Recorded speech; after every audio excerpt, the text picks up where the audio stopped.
incesa que os médiuns se encontram expostos. Equivocadamente, imaginam-nos, espíritos e médiuns, protegidos por uma redoma. Não. Neste sentido, todo isolamento é de ordem mental. Carecemos de elevar a sintonia.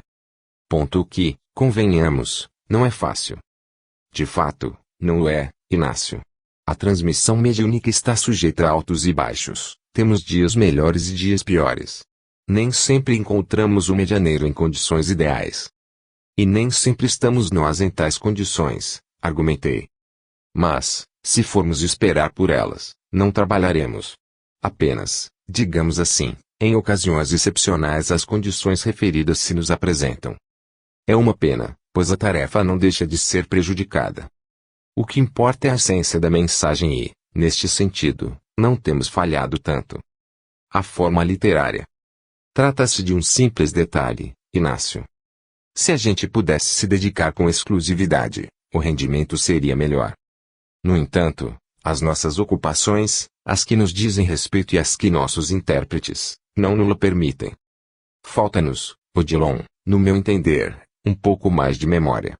Se tivéssemos maior domínio do cérebro. Às vezes, na transmissão de um único parágrafo do texto que nos dispomos a escrever, a sintonia falha em diversos pontos. Você está certo, concordou o mentor. Sabia, no entanto, que a falta de memória tem a ver com egoísmo. Não duvido, mas não conseguiria explicar em que aspecto. O egoísta vive trancado em seu próprio mundo, isola-se do contato com os outros e, assim, evita receber estímulos. Faz sentido.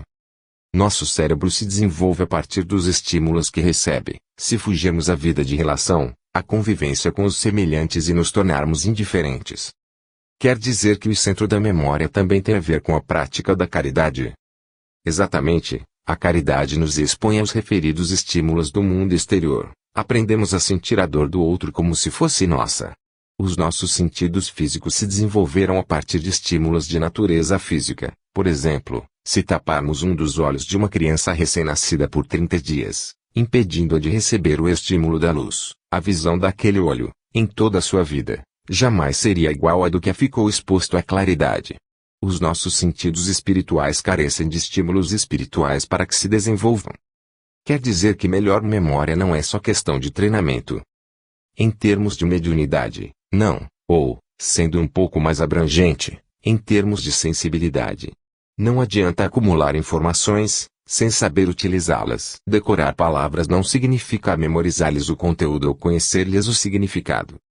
Por esse motivo, os médiuns e nós, que tencionamos contactarmos, necessitamos de estar sempre receptivos.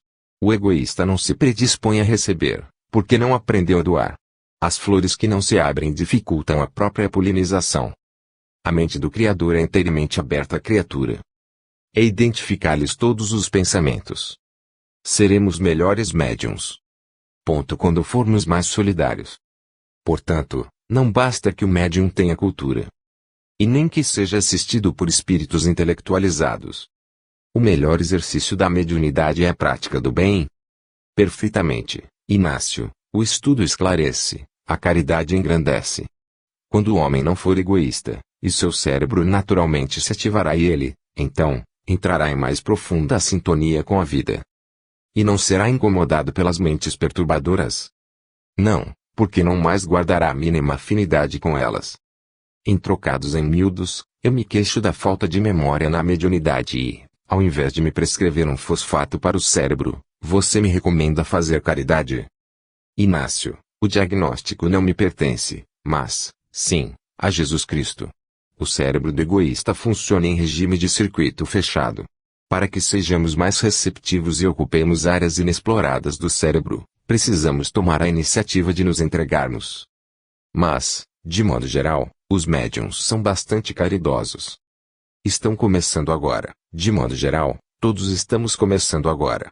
A solidariedade ainda nos é tão inabitual, que basta que alguém se decida a colocá-la em prática para que seja, de imediato, considerado portador de virtudes que está longe de possuir. A pessoa realmente virtuosa não se caracteriza por uma ação isolada no bem dos semelhantes. As considerações do mentor, como sempre, eram oportunas e valiosas, No entanto, foi ele mesmo que nos advertiu quanto à necessidade de ultimar preparativos. Em rápidas palavras, colocou-nos a par da situação que se agravava com o avanço das chamadas forças de coalizão sobre a Bagdá das Mil e Uma Noites. A resistência está sendo menor que a esperada, mas o número de mortos é elevado. Temia-se por armas químicas e biológicas, todavia, ao que nos parece, o governo iraquiano não as possui. Não foi o que se pretextou para a invasão? Perguntou Odroaldo. Quando a ambição nos domina, qualquer pretexto nos serve para que colimemos os interesses em pauta. Felizmente, comentou Odilon, os dirigentes do sofrido povo iraquiano estiveram o tempo todo mais preocupados com o seu bem-estar material. Caso contrário, não estariam ou blefando ou deixando crer que possuíssem armas de destruição em nossa massa, não é? Questionei. Teriam investido em armas pesadas e a carnificina seria maior, a resistência sendo ditada pelo fanatismo religioso, aliado a algum sentimento da nacionalidade de quem vê seu país ocupado por estrangeiros. Aos iraquianos, porém, não restava escolha. Seja como for, o país está reconstruindo, afirmei. Abstenhamo-nos de julgar, Inácio, mas temos motivos de sobra para pensar o contrário. Como assim? Ingleses e norte-americanos sempre se moveram pelo espírito da conquista. O karma do povo do Iraque há de continuar por bom tempo ainda. Gastam-se milhões de dólares na construção de um único míssil, mas não se investe a mesma soma em obras sociais que favoreçam os que vivem na miséria. Por esta razão, a guerra está apenas se deflagrando. Espera-se por uma catástrofe de maiores dimensões. Capítulo 21. Não encontramos as dificuldades que esperávamos para chegar à capital do Iraque. O cenário era de destruição e a desorganização reinante se estendera à dimensão espiritual imediata à região da crosta. Numerosos grupos de espíritos iam e vinham, em situação lastimável. Pude observar que a maioria permanecia alheia ao que lhe havia ocorrido. Não nos aproximemos em excesso, para que não corramos o risco de ser abordados. Mantenhamo-nos de pensamento elevado e, assim, passaremos relativamente despercebidos. Despejavam-se bombas e mísseis sobre a cidade e pessoas eram, indiscriminadamente, atingidas. Não apenas as construções onde funcionavam órgãos do governo se transformavam em alvos para o exército que sitiava Bagdá, os chamados ataques cirúrgicos, através de mísseis considerados de alta precisão, destruíam quarteirões inteiros e os corpos de centenas de civis se encontravam espalhados, completamente mutilados. Não lhes descreverei, no entanto, o que, parcialmente, a imprensa internacional tem divulgado. Ater-me-ei ao que presenciamos deste outro lado, com os espíritos que se destacavam do corpo e prosseguiam como se nada lhes houvesse acontecido. Nas cercanias da cidade, vimos quando um homem-bomba se aproximou, em traje a civis, e, gritando algo que interpretei como, Alá seja louvado, acionou um dispositivo em seu corpo e explodiu, levando consigo um grupo de soldados norte-americanos. Quando a cortina de fumaça se desfez, vários corpos estavam em pedaços pelo chão, e os feridos, esvaindo-se em sangue, eram socorridos pelos companheiros que não foram atingidos. Fora do corpo, o espírito do fanático religioso, transpondo o limiar da vida de além-túmulo, se apalpava aí, considerando-se vivo, frustrava-se, imaginando que falhara em sua missão. Procuremos fixá-los com atenção, disse-nos o instrutor, e ser-nos-á possível ouvi-los. O pensamento é idioma universal e, para os que assim o compreendem, dispensa o concurso de palavras articuladas. Com raras exceções, eles não nos poderão ouvir, de vez que sequer atinam com a nossa presença, estão de tal maneira concentrados na guerra, que só enxergam os inimigos. Por esse motivo, o que se convencionou chamar de fogo amigo tem provocado tantas baixas. Os combatentes da colisão anglo-americana imaginam ver adversários nos próprios companheiros que não conseguem identificar.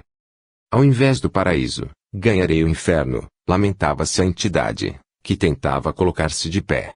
Traí a confiança de Alá. Até a minha família desonrei. Uma arma, preciso encontrar uma arma para continuar resistindo aos invasores. Eu não sou um desertor. Aí, como me doem as pernas. Com certeza, fui alvejado antes. E, tristemente, arrastava-se no solo, à procura de uma arma perdida, que não encontrava. O que acontecerá a ele? Perguntou Odroaldo. Será recolhido por padioleiros, aguardemos. Traço, respondeu Odilon. Não demorou muito e um grupo de muçulmanos desencarnados apareceu, Eram em número de 4 e logo se puseram a socorrer o espírito atordoado. Perdoem-me, por piedade. Eu não sei o que houve, que falhei. Não me entreguem a Saddam. Vocês sabem o que ele manda fazer a quem fracassa. Cale-se e não blasfeme, ordenou um dos 4. Você não falhou, diversos americanos foram pelos ares. Você é um herói. Um herói, eu? Onde é que está, então, o paraíso prometido? Colocando em cima de uma maca, o líder do grupo socorrista retrucou. O paraíso, certamente, vem depois. Não duvide da palavra do profeta. Para sempre, seja louvado. Traço, disseram todos, em uníssono, inclusive o homem que se imolara. Enquanto os padioleiros se retiravam, o mentor esclareceu. Existem diversos acampamentos espirituais nas imediações. Todos os mortos estão sendo encaminhados a eles. A dominação continua. Você se refere à opressão mental? Indaguei. Sim, Inácio. Os líderes desencarnados da comunidade arrebanham os seus seguidores, poucos os que conseguem se esclarecer e tomar outro rumo. A comunidade islâmica além da morte é impenetrável. Nenhuma espécie de fanatismo cessa para quem deixa o corpo sob o seu jugo. E os de mentalidade mais aberta? Não são ouvidos? Necessitam de agir com prudência, é o que têm feito. Como é que, de um instante para outro, contradirão o que eles mesmos pregaram a vida inteira? Há de se ter muita habilidade e esperar pelo tempo. Os líderes dos povos do Oriente têm sofrido, ante a incapacidade de libertá-los da hipnose coletiva que auxiliaram a fomentar. Acompanhemos, no entanto, a reação dos soldados norte-americanos que se vitimaram na explosão, exortou-nos o companheiro. Entremos em simbiose mental. Meu Deus, exclamava um jovem, aterrorizado. Arrancaram meu braço. Socorro. Eu não quero morrer. Chamem um médico. Quero voltar para casa. Outro, um sargento, que havia perdido parte da perna, ainda tentava sustentar o fuzil. Não nos dispersemos, gritava aos demais. Estamos feridos, mas ainda, vivos. Mantenhamos a posição. E solicitava um rapaz, com divisas de cabo no uniforme ensanguentado. Comunique-se com a retaguarda e peça socorro urgente. Vamos precisar de sangue. Você está ouvindo? Acorde. Não perca os sentidos agora. Mova-se. Pela cabeça de nenhum deles passava a ideia de que estivessem mortos. O certo é que, infelizmente, a batalha que se travava em território iraquiano se estendia ao outro lado da vida. Manuel Roberto, de hábito mais calado, indagou ao instrutor. Doutor Odilon, onde estarão os familiares desencarnados dos combatentes em questão? Por que não aparecem para auxiliá-los? Manuel, a sua pergunta é interessante, mas convém que nos lembremos de que, para estarmos aqui, tivemos de pedir permissão e nos munir de uma espécie de salvo-conduta. Não é assim, os mortos não podem ir a toda parte que queiram. A maioria por falta de condições. Só não fomos molestados na fronteira porque o país está um caos, os chefes militares estão preocupados em abandoná-lo, e, a esta altura, já se encontra sem comando. Quase todos os integrantes da Guarda Republicana, tido como soldados de elite, perceberam que não podem resistir. A verdade é que Saddam esperava por uma união do mundo árabe que, felizmente, não aconteceu, pelo menos, por enquanto. Enquanto médicos e enfermeiros encanados atendiam aos sobreviventes, estancando hemorragias e administrando-lhes morfina, médicos e enfermeiros desencarnados se aproximavam dos que haviam perecido e, sem que nada lhes dissesse a título de esclarecimento, agiam com naturalidade. A nossa situação é muito grave, capitão. Temos chance de sobreviver? Perguntou o rapaz que tivera um dos braços arrancado pela explosão de diversas granadas, que haviam sido amarradas ao corpo do homem-bomba. Sem dúvida, respondeu o oficial, providenciando uma espécie de torniquete. Difícil acreditar no que estamos vendo, comentei com Adroaldo. Inácio, explicou-me Odilon, de imediato é o que se pode fazer. Como se cogitar de um assunto tão transcendente com quem, no momento, não oferece a mínima receptividade. Em crise, um dos soldados mortos se levantou e, apontando a metralhadora para todos os lados, pôs-se a gritar, alucinado. Somos super-homens. As bombas iraquianas só nos provocam arranhões. Levantem-se, seus molengas. Estamos às portas de Bagdá. E, com o uniforme em frangalhos e parte do rosto desfigurada, saiu correndo sozinho pela estrada, com um dos enfermeiros em seu encalço. Por que não o deixam ir? Que mal poderia lhe suceder? Questionou Manuel.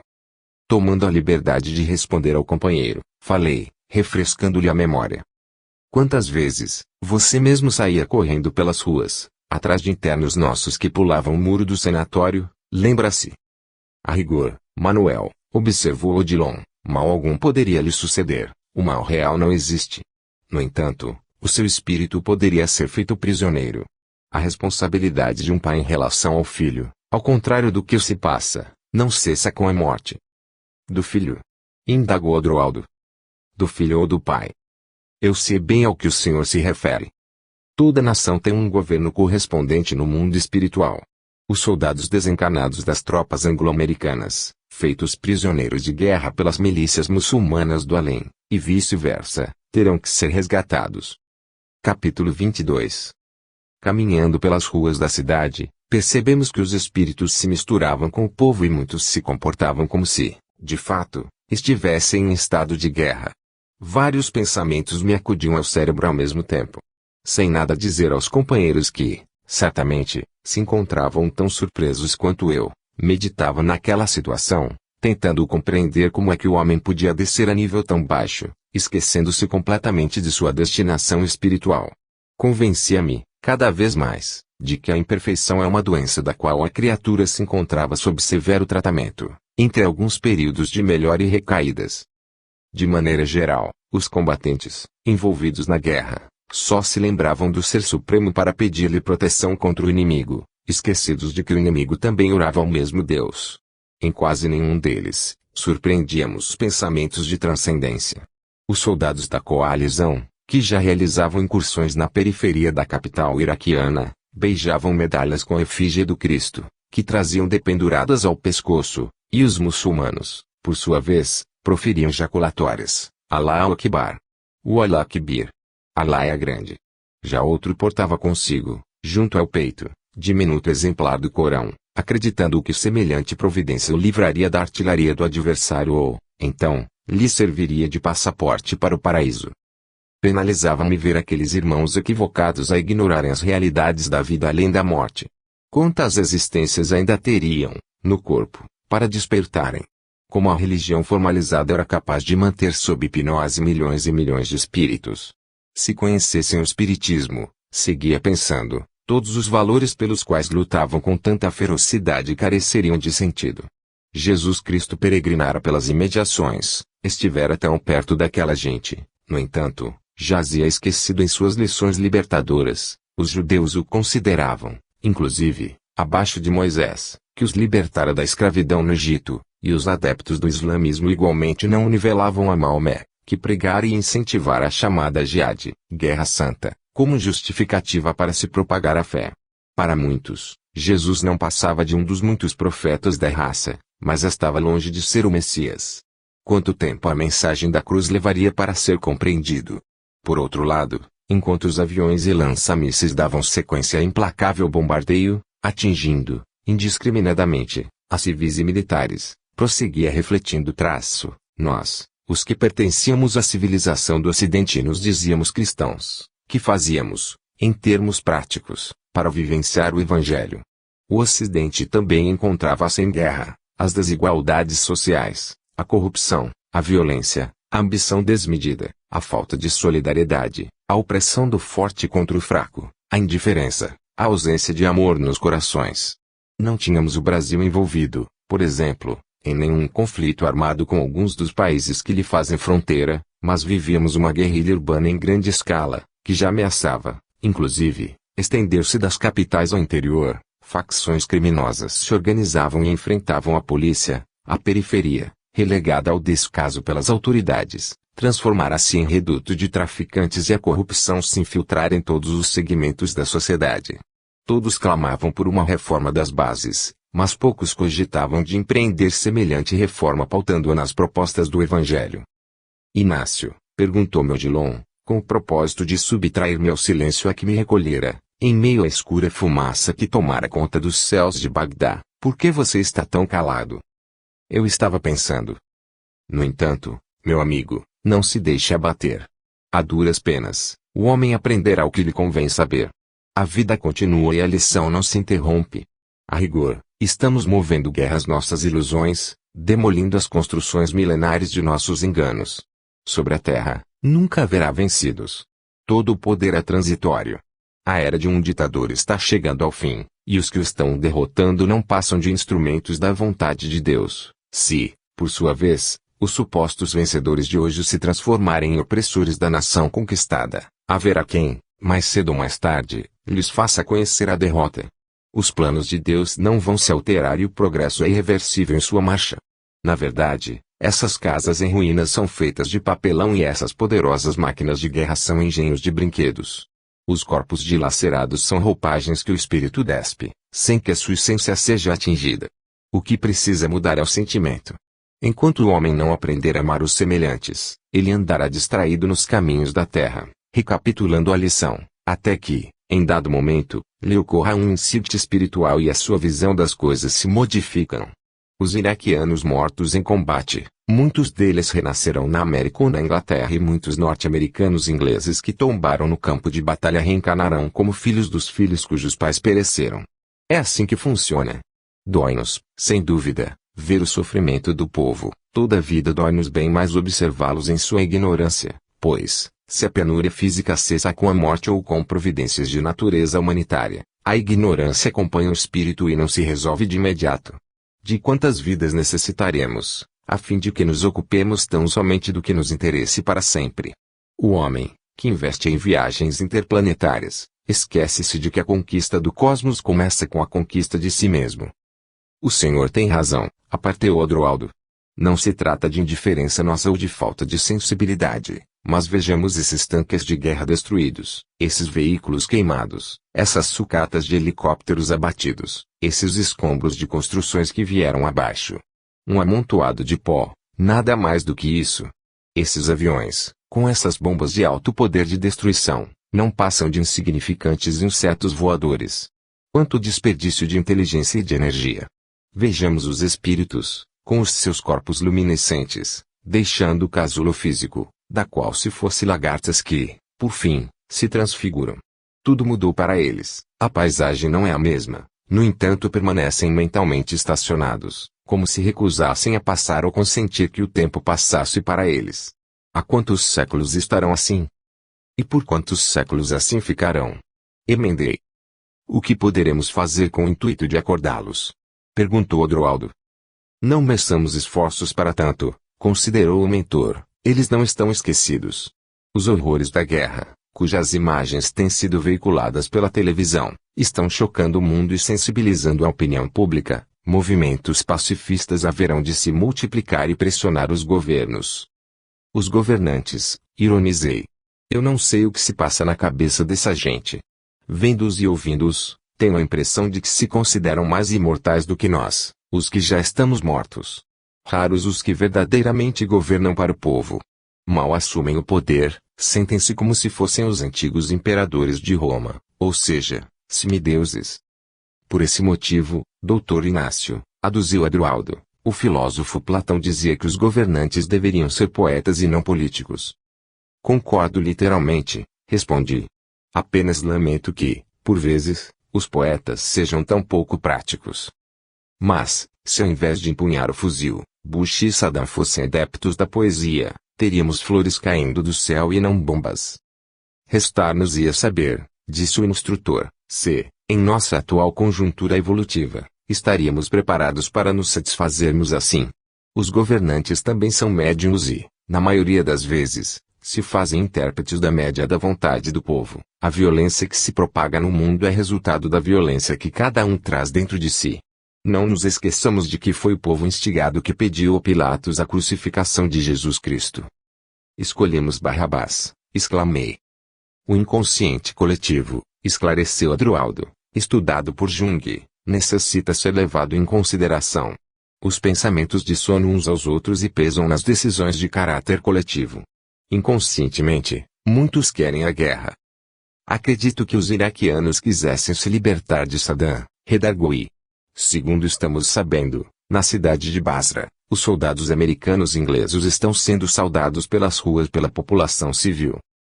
Quando a solução para determinado problema, explicou o mentor, se mostra demorada e o povo não tem força para reagir ou não pode reagir. Durante os mais de 20 anos de ditadura no Iraque, mais de 200 mil teriam sido sumariamente executados, lembrei. A alma do povo oprimido clama por justiça e, então, uma catástrofe se prepara, algum acontecimento fora dos padrões habituais para modificar o panorama vigente. Quer dizer que o mundo tem alma? Indaguei, ansiando por maiores esclarecimentos. O homem tem alma, o povo tem alma, o mundo tem alma, o universo tem alma. A alma do povo iraquiano. Ponto é o seu clamor, o clamor dos injustiçados e perseguidos que, por fim, se levanta. Capítulo 23. Enquanto falávamos, vimos surgir, rente a nós, um grupo de entidades que perambulava, gritando. Onde está ele? Estamos a esperá-lo e queremos justiça. Ele nos pertence, será nosso prisioneiro. Terá que responder pelo que nos fez, a nós e aos nossos familiares. Será olho por olho, dente por dente. Perdemos tudo. Sabemos o que foi que ele ordenou nos fosse feito, morremos sem glória e até hoje não encontramos o paraíso. Alá seja louvado, mas quiçá seja morto. Eu nunca havia visto uma procissão de espectros. Eram sentenças que se aglomeravam, quase todos exibindo em seus corpos espirituais as marcas da tortura, alguns traziam pedaços de corda em volta do pescoço, outros, perfurações na cabeça e no peito, sem descrever a triste situação dos mutilados, que haviam tido as mãos decepadas. Homens e mulheres mortos, envoltos em seus trajes típicos, procurando o líder iraquiano pelas ruas sombrias de Bagdá. Mesmo que pudessem nos ver, não nos veriam, tal a rigidez de seus corpos e o estranho brilho que traziam nos olhos, eram, aqueles verdadeiros zumbis, pessoas que haviam ousado discordar do infeliz ditador e de seus sequazes e, em consequência, foram sumariamente condenados à morte. A guerra, comentei com Odilon, é sempre cruel, mas, às vezes, diante de um quadro assim, a gente se sente constrangido a repensar. Quando é que esse povo se libertaria de tamanha tirania e crueldade? Quantas atrocidades encobertas que a opinião pública mundial desconhece. Com todo respeito, esse nosso irmão é um espírito sanguinário. Confesso-lhe que preciso me conter, para não me juntar aos espectros que lhe estão reclamando o espírito. O mentor, olhando-me significativamente, nada respondeu. Queremos Saddam. Queremos Saddam, gritavam em voz ritmada e lenta. Os seus semblantes escuros, faces de cera, causavam-me profunda consternação. Por mais que se esconda, ele será nosso. Perante Alá, justo e misericordioso, evocamos esse direito. O seu inferno seremos nós. Não queremos que as forças inimigas o façam prisioneiro, queremos que morra e venha ter conosco. O Corão nos confere o direito de punir os traidores da causa islâmica. Ele, os seus filhos e os seus ministros se locupletaram às custas do sofrimento do povo. Não nos convém, doutor, perguntou Manuel Roberto, a tentativa de auxiliá-los. Não estarão sendo vítimas pela segunda vez? Por quanto tempo vagarão? Não nos compete, Manuel, intervenção alguma, esclareceu Odilon, a não ser com as nossas preces a Deus para que esses sofredores irmãos tenham a oportunidade do esclarecimento e sejam amparados pelos espíritos responsáveis pela condução do destino dos povos árabes. A misericórdia divina não os esquecerá. Se ela tem se lembrado de nós, não se ligará ao desamparo. E, depois, Manuel, falou Adroaldo, caso decidíssemos intervir, é possível que eles nos interpretassem a conta de amigos de seu algoz, ver-nos-íamos, então, em delicada e complexa situação. Se, pelo menos, mencionássemos com eles a palavra perdão, com certeza, não nos entenderiam. E seria difícil, completei por minha conta, ter argumentos para convencê-los. Aquela procissão de mortos-vivos, que cada vez mais engrossava, peregrinava pelos bairros da capital iraquiana em completa desordem. Víamos soldados trocando seus uniformes militares por trajes civis e misturando-se à população, diversas casas sendo saqueadas, muitos se prevalecendo do caos reinante para se vingar de seus inimigos pessoais. Um fortíssimo vento começava a soprar e imaginei tratar-se de um forte deslocamento de ar, provocado pelas sucessivas explosões, pois toneladas de bombas continuavam a ser despejadas, sem trégua, sobre a cidade semi-destruída. O som ensurdecedor das explosões, a densa cortina de fumaça, o calor, As tempestades de areia, os clamores, corpos espalhados por todos os lados, tudo, enfim, me induzia a crer que aquela fora a visão em que Dante se inspirara para descrever o inferno. O vendaval, acima de nossas cabeças se acentuava e o ar, como se estivesse a refletir a claridade das chamas que consumiam as construções, se avermelhara. Quase insuportável odor de substâncias químicas, que, para mim, se resumia num cheiro de enxofre, nos penetrava as narinas e quase me provocou vômitos, foi quando Odilon nos recomendou vigilância e oração. Não vacilemos. E, discretamente, apontando para cima, chamou-nos a atenção para uma estranha figura que se formava sob o céu de Bagdá, uma imensa cabeça que não tive dificuldade para identificar. Uma aparição demoníaca, exclamei, estupefato. Olhos com gestos e esbugalhados, sorriso sinistro nos lábios, orelhas imensas e afiladas, 2 cornos na fronte e uma barba rala que lhe cobriu o rosto, da costeleta ao queixo pontiagudo, conferiam à monstruosa entidade as feições de Satanás. Ela me parecia estar respirando em seu próprio habitat, ou seja, aspirando e se deliciando com aquelas tóxicas emanações, inclusive de corpos já em adiantado estado de putrefação. Confesso-lhes que a visão era aterradora e inacreditável. Santo Deus! Deve ser um apavorante simulacro do lendário diabo, não? Inquiria o mentor. É, realmente, uma das entidades que plasmaram em si a concepção demoníaca que os próprios homens criaram, ao longo do tempo. Lembro-me de uma representação exatamente igual num dos livros da minha biblioteca. Como é possível? Quantas entidades existiram assim? Infelizmente, diversas, algumas com maior e outras com menor poder. Todos os espíritos a estarão vendo neste instante. Nem todos, muitos apenas conseguem pressenti-la. Era estranho, aquela imagem que se formara de inesperado, à medida que eu sorvia as emanações deletérias, parecia ganhar vida e movimento e já se corporificava do dorso nu para cima, com os seus traços me parecendo ainda mais nítidos. Ela, ou ele, não sei, girava a cabeça de um lado para o outro e continuava a sorrir, como um gênio do mal que observasse, de uma perspectiva que não sei definir, os seus agentes em ação. De quando em quando, os aviões me pareciam entrar-lhe pela boca escancarada, qual se estivesse sendo ela vomitar bombas sobre o povo. Incrível, Odilon. Eu nunca tinha visto nada igual. Supunha que aquelas gravuras nos meus livros mais antigos fossem apenas fruto da criatividade mórbida de seus autores, estampas encomendadas pela própria igreja para aterrorizar os fiéis, intimidando-os com a ameaça respectiva.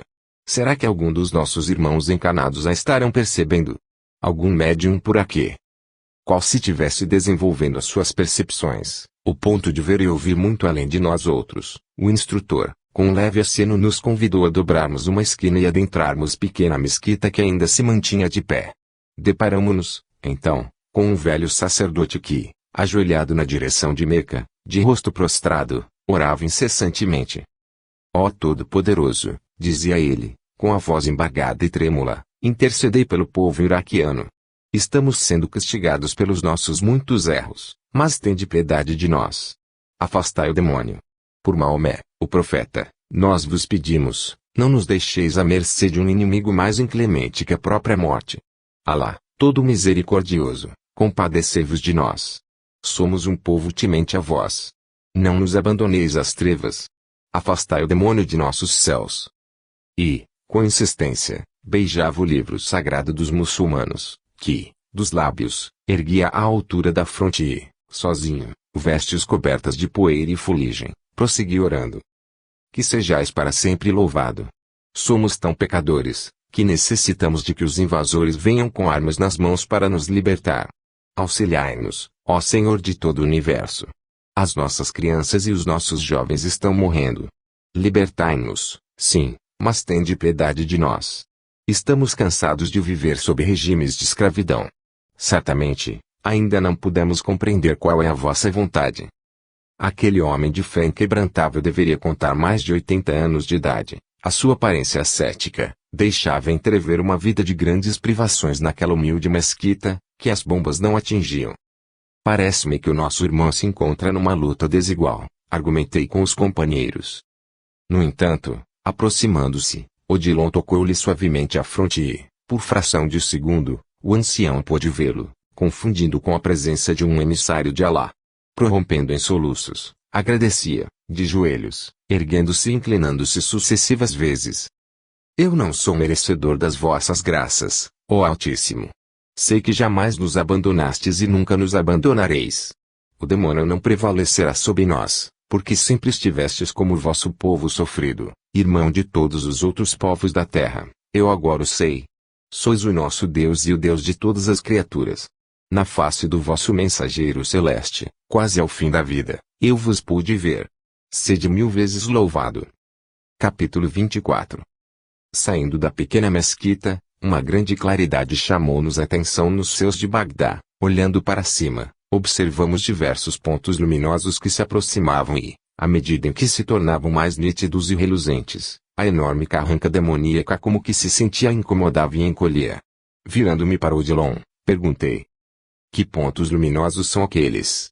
Porventura uma espécie de mísseis ultra sofisticados? Detendo-se a analisá-los, o instrutor comentou: não, Inácio, os homens não se encontram à mercê das forças do mal que se aglutinam.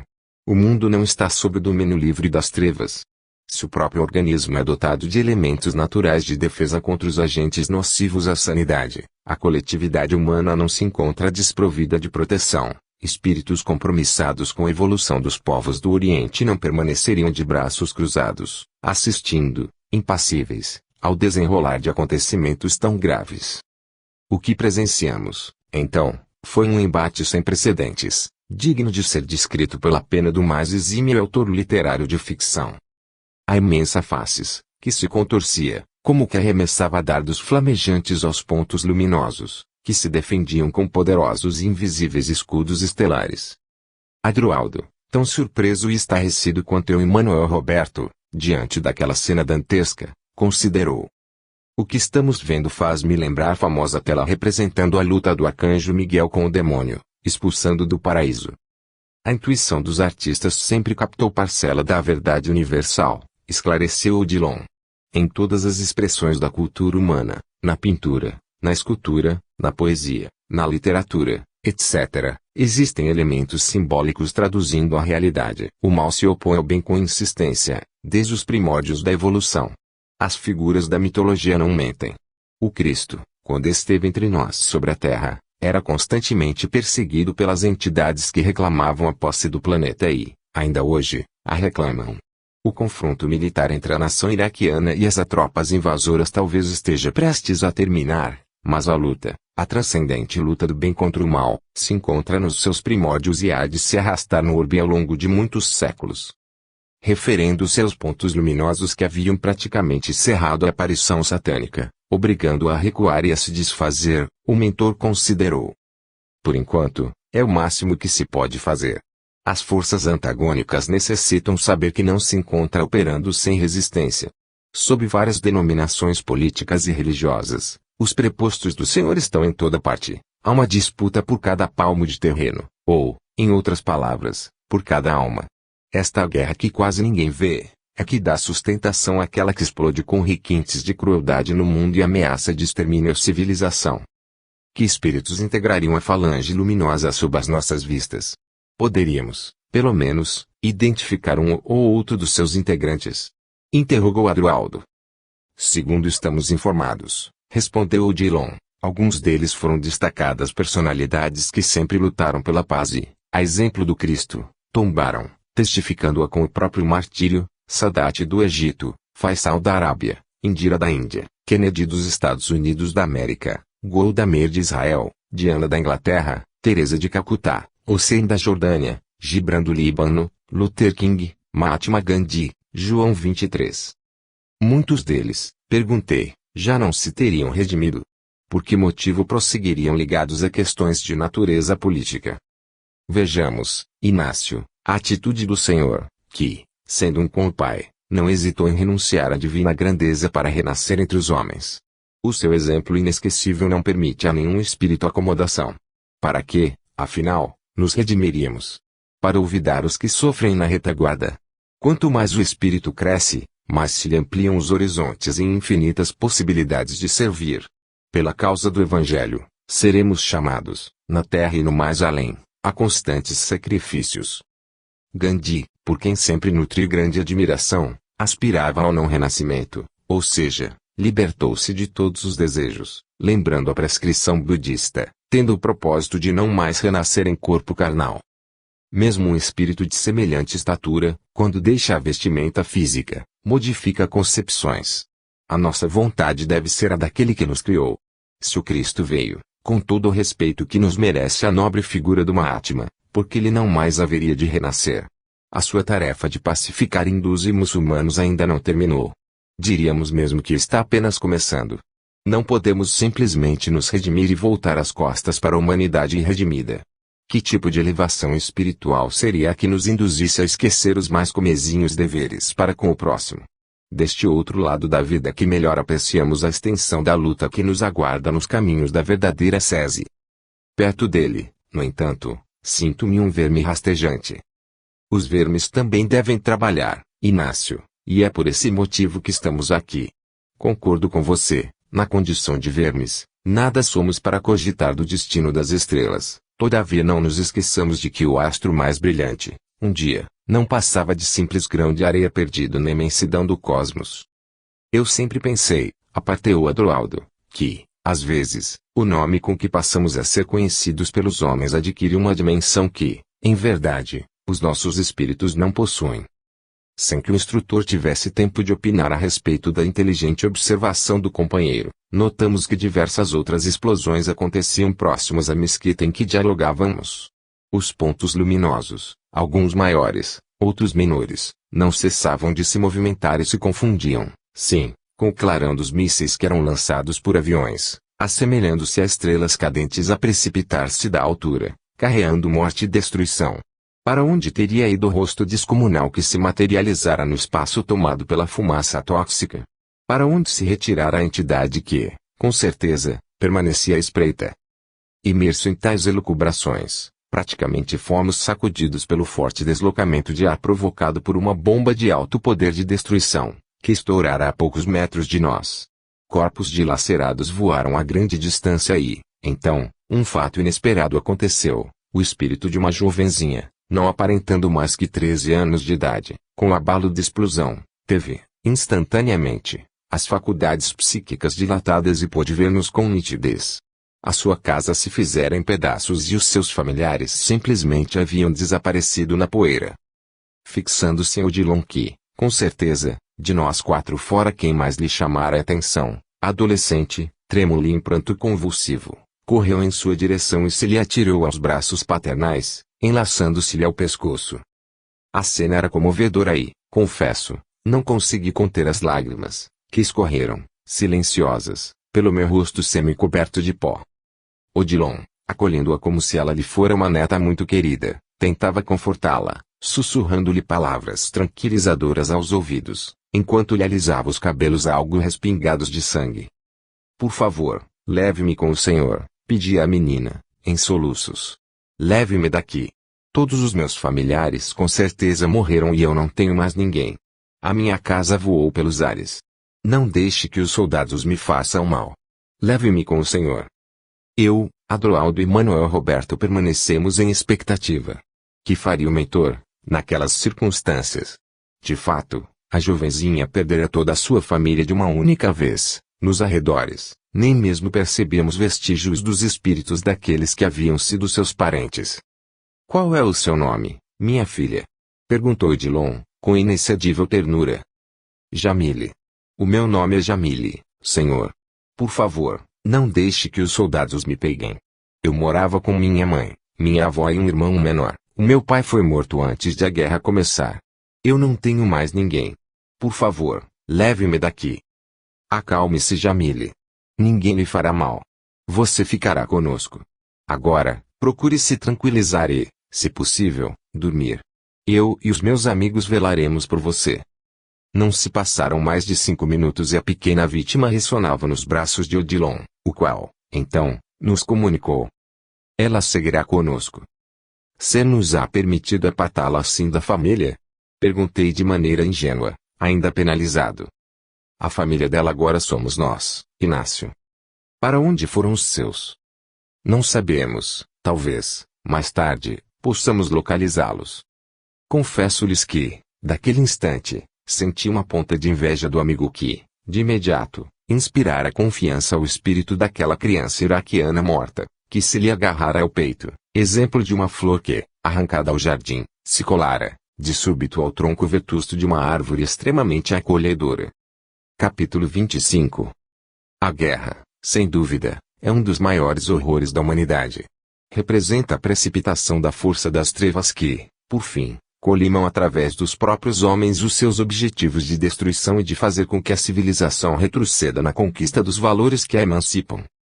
O que víamos, em torno, nos deixava profundamente tristes e abalados, a não ser pelas sofisticadas armas e pelos modernos aviões que cortavam os céus da cidade. Tínhamos a impressão de que entráramos numa máquina do tempo e recuáramos, séculos e séculos, à época em que o homem ensaiava os primeiros passos fora da caverna. Tínhamos, sim, muito ainda a caminhar. Mal havíamos nos recuperado da explosão que dizimara a família de Jamile, um outro míssil, chamado inteligente, caíra em cheio sobre uma choupana próxima e, novamente, assistimos ao tétrico espetáculo de corpos de homens, mulheres e crianças indefesas voando, dilacerados, pelos ares. As consequências do que estava acontecendo à população civil seriam dolorosas aos responsáveis pela chacina. Quando a fumaça e a poeira se desfizeram, escutei, em meio aos escombros, os gemidos de uma criança. Eram tantos os feridos e necessitados, que os poucos espíritos socorristas, espalhados por Bagdá, não bastavam a tanta gente.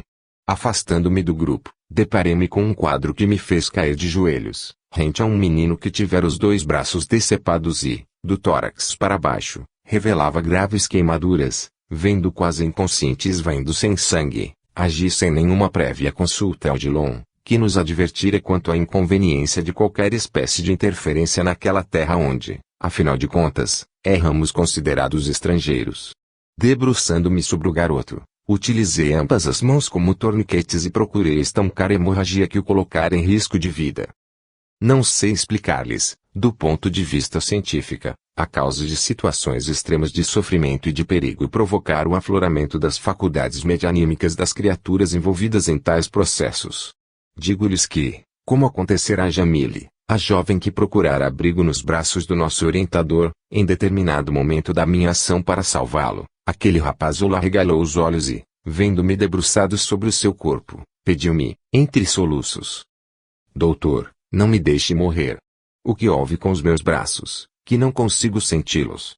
Onde estão meu pai e a minha mãe, a minha avó e os meus primos? Está doendo muito, doutor. Acalme-se, meu filho, disse-lhe em resposta, lutando com todas as forças, na tentativa de auxiliá-lo ao máximo. Com discreto aceno de cabeça, solicitei o concurso de Manuel Roberto, que se aproximou, ouvindo minhas explicações. Precisamos de uma porção de ectoplasma, pois, se não estancarmos a hemorragia, o menino desencarnará, além do risco de infecção generalizada devido às queimaduras espalhadas pelo corpo. Providência. Onde, doutor Inácio? Perguntou meu companheiro que, de pronto, eu não saberia informar. Vire-se, Manuel. Este garoto precisa sobreviver. Traço, doutor, não seria melhor? Traço, não, não seria. Os mutilados de guerra são advertências vivas à consciência da humanidade. Depressa. Não temos tempo a perder. A uns 200 metros do local, um camelo atingido por tiros de metralhadora agonizava e observei que, de sua boca e narinas, escorria uma substância esbranquiçada. O plasma daquele pobre animal nos servirá. Teça com ele uma espécie de manta. Não temos tempo a perder. Doutor, voltou a falar meu menino, cujo espírito eu podia ver quase a destacar-se do organismo físico em lastimável condição. Onde estão os meus braços? Eu queria ser médico como o senhor, mas... E agora? O que farei sem minhas mãos? Você tem o principal, meu filho, respondi-lhe. Você tem inteligência, e a doença maior da humanidade não se cura com remédios e cirurgias. Torne-se um médico da alma. A guerra é consequência de uma enfermidade mental das mais complexas. Quem é o senhor? Qual o seu nome? Você não me conhece, mas eu me chamo Inácio Ferreira e venho do Brasil. E você, como se chama? Ismael. O meu nome é Ismael. Eu dialogava com o garoto, procurando mantê-lo consciente, até que Manuel Roberto retornasse e o socorro de uma equipe médica nas imediações o conduzisse a um dos poucos hospitais que haviam ficado de pé em Bagdá. Eis, doutor, o que pude fazer, disse meu amigo, estendendo-me uma manta de gaze tenuíssima, com a qual envolvi o corpo de Ismail, também com o propósito de aquecê-lo. Às vezes, uma guerra como esta, um pobre animal agonizante consegue ser mais útil ao homem do que o próprio homem bem estilizado. Com o material ectoplasmático extraído do camelo, improvisei curativos nos cotos de ambos os braços decepados do rapaz que desfalecera e protegi-lhe as feridas abertas, procurando, tanto quanto possível, mantê-las assépticas. Somente no final da operação é que 3 homens apareceram e, revirando os escombros, depararam-se, surpresos, com Ismail, que ainda respirava. Espantados de ver que ia sobreviver à grande explosão, providenciaram uma padiola e, entrando em contato com uma unidade médica móvel nas imediações, o removeram com extremo cuidado, transportando-o para um precário hospital onde receberia os primeiros socorros. Acompanhando meu pequeno paciente até o veículo à guisa de ambulância, depositei em sua fronte o meu ósculo paternal e não consegui conter as lágrimas, que viraram lama ao se confundirem com o pó. Neste instante, Adroaldo, que se conservara ao lado de Odilon, se aproximou e disse-me que precisávamos partir. Não nos convinha permanecer por mais tempo, pois a onda de saques que começava na capital iraquiana dava ensejo a que outras entidades que, até então, se mantinham escondidas, entrassem em cena, ameaçando-nos a segurança. Ao nos afastarmos do local em que o míssil caíra instantes atrás, arrasando com os sonhos e as esperanças de uma família completamente indefesa, passei próximo ao cadáver do camelo que nos servira e pude ver-lhe o duplo que, como um bezerro recém-nascido, se colocava de pé com extrema dificuldade. Pelo menos, pensei, os homens não mais lhe poderão fazer mal. De fato, Adroaldo tinha razão. Estranhos seres, como que emergindo do solo, começavam a caminhar, detendo-se a sugar as vísceras dos porcos espalhados por toda parte, espíritos de formas bizarras, quais seres humanos que houvessem regredido à condição primitiva, focinhavam os corpos, revirando-os, dando preferência àqueles que ainda sangravam. De nossa parte, que podíamos fazer? Digo-lhes que absolutamente nada. Com o pensamento em Deus, seguíamos por larga avenida de um bairro residencial de Bagdá. As forças da coalizão estavam prestes a vencer, mas vencer o quê? Mais uma vez, ficava evidente o fracasso da humanidade. Com certeza, os responsáveis diretos pelo conflito já estariam distantes. O fanatismo religioso dos líderes muçulmanos, que eu sempre supunha cega fidelidade aos preceitos arados no Corão, nem mesmo ele resistia ao jogo dos interesses mesquinhos. A Guerra Santa também não passava de mero pretexto à ambição pelo poder. Enquanto o povaréu destruía as inúmeras estátuas que o ditador erigira a si mesmo, colocando em evidência a sua insanidade e megalomania, e a ajuda humanitária custava chegar a quem o pão começava a faltar, os soldados norte-americanos e ingleses protegiam os poços de petróleo, e a guerra, afirmara-se, não acontecia se, não para coibir o avanço do terrorismo internacional, no combate às armas químicas e biológicas que não foram encontrados. Todavia este é um assunto para o mundo discutir e não para mim, que, logo após morrer, fui sumariamente excluído e não mais tenho o direito de opinar, sob pena de os próprios espíritas me considerarem um espírito excessivamente apegado às coisas materiais. Não que a opinião deles me importe.